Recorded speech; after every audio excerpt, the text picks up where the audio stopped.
Hello friends, आज हम बात करेंगे हंगर हार्मोन्स के बारे में। कौन कौन से ऐसे हार्मोन्स हैं जो हमारी भूख को इन्फ्लुएंस करते हैं, जिनकी वजह से भूख ज़्यादा लगती है। ज़्यादातर लोगों को लगता है कि भूख लगना है नहीं लगना एक नेचुरल प्रोसेस है, और किसी व्यक्ति को बहुत भूख लगती है, किसी को कम लगती है। लोग इसकी रीजनिंग पर नहीं जाते। यदि हम हार्मोन्स के इन्फ्लुएंस को इस मामले में समझ पाएंगे तो हम बेटर वे में इसको मैनेज कर पाएंगे, और ओवरऑल हम पेशेंट को एक बेटर तरीके से समझ पाएंगे, उसकी प्रॉब्लम को समझ पाएंगे और बेटर वे में डील कर पाएंगे। हार्मोन्स की अंडरस्टैंडिंग इस मामले में काफ़ी ज़रूरी है, क्योंकि ये वो डिसाइडिंग फैक्टर्स होते हैं जिसकी वजह से व्यक्ति को कम भूख लगना या ज़्यादा भूख लगना ये डिसाइड होता है। हमारी मनस्थिति और हमारे हार्मोन्स इसमें बहुत इंपॉर्टेंट रोल प्ले करते हैं।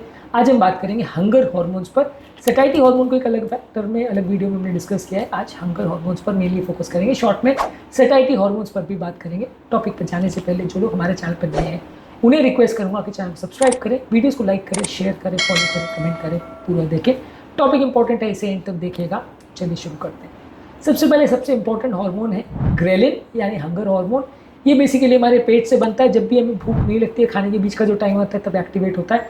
मेंटल स्ट्रेस, पुअर स्लीप और डाइटिंग हमारे ग्रेलिन को एक्टिवेट करता है, और ये हमारे डाइटिंग के प्रोसेस को और वजन कम करने के प्रोसेस को मुश्किल बनाता है। जितना ज़्यादा ग्रेलिन एक्टिवेट होगा उतना हमें ज़्यादा भूख लगेगी, हमसे भूख कंट्रोल नहीं होगी और वजन बढ़ेगा।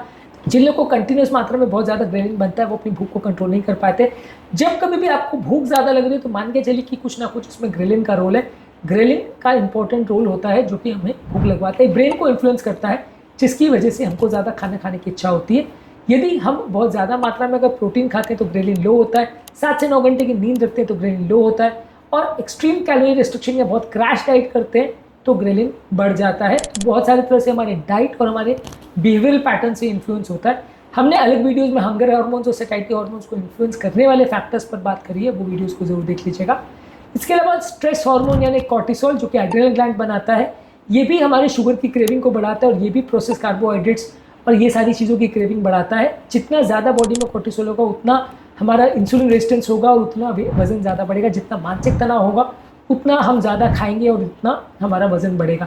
यही कारण है कि जिन लोगों को बहुत ज़्यादा क्रॉनिक मेंटल स्ट्रेस होता है उनका वजन बढ़ता है। यही कारण है कि जिनको बहुत ज़्यादा अगर डिप्रेशन वगैरह प्रॉब्लम होता है वो ओवर ईटिंग करते हैं, तो ये स्ट्रेस की वजह से काफ़ी हद तक इन्फ्लुएंस होता है, और कॉर्टिसोल इसको इन्फ्लुएंस करता है। कॉर्टिसोल को कम करने के लिए आप अपने स्ट्रेस को कम करिए, yoga, meditation, deep breathing exercise करेंगे तो उसमें फ़ायदा मिलेगा। प्रॉपर रेस्ट लेंगे और अच्छी स्लीप लेंगे तो फ़ायदा मिलेगा। चाय, कॉफ़ी और अल्कोहल और प्रोसेस शुगर के इंटेक को कम करेंगे तो फ़ायदा मिलेगा। इसके अलावा इंसुलिन भी काफ़ी हद तक इसको इन्फ्लुएंस करता है। इंसुलिन को पैंक्रियास बनाता है। जब भी बॉडी में अगर ग्लूकोज बहुत ज़्यादा होता है ब्लड में तो इंसुलिन बनता है।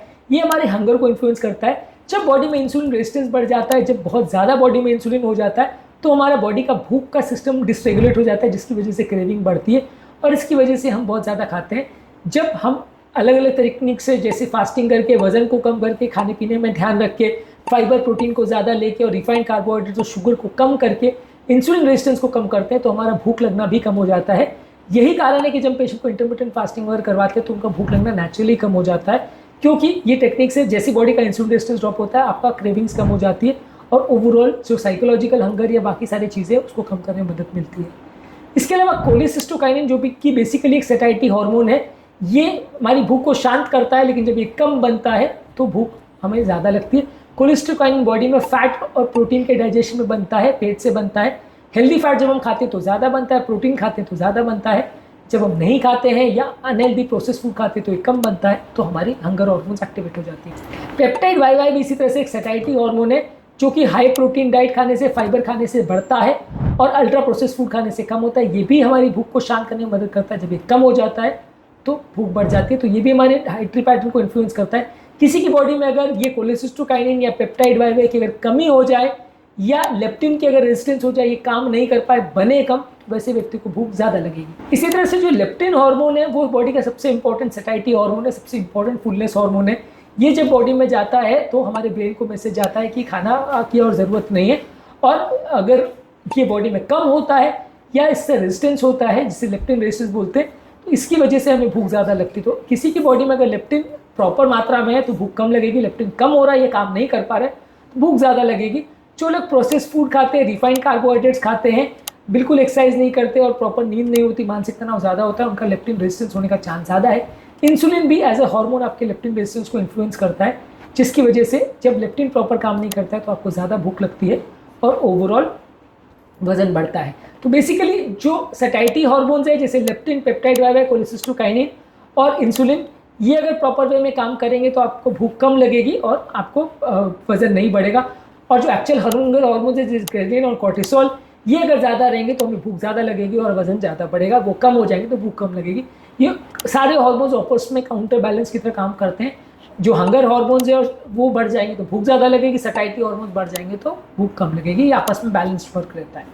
नेचुरली हम अपने हंगर हार्मोन्स को कैसे कम कर सकते हैं? प्रोटीन ज़्यादा खाइए, हमारी सैटिस्फाइटी हार्मोन्स को एक्टिवेट करता है और ग्रेलिन को कम करता है। फाइबर ज़्यादा खाएंगे तो पेप्टाइड वाई, कोलेस्ट्रोकाइनिन और इंसुलिन सेंसिटिविटी को बढ़ाता है। रेगुलर बेस पे एक्सरसाइज करने से और बॉडी बिल्डिंग करने से हमारे हार्मोन बैलेंस इंप्रूव होता है। इंटरमिटेंट फास्टिंग करने से बॉडी में इंसुलिन रेजिस्टेंस कम होता है, जिससे लेप्टिन की सेंसिटिविटी भी बढ़ जाती है, भूख कम लगती है।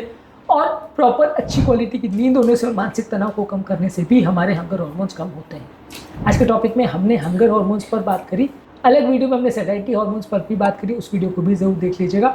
उम्मीद करूँगा कि आज के टॉपिक में कुछ नई बातें जानने को मिली होगी। जो लोग हमारे चैनल पर नए हैं, मैं रिक्वेस्ट करूँगा कि चैनल को सब्सक्राइब करें, वीडियोज़ को लाइक करें, शेयर करें, फॉलो करें, कमेंट करें पूरा।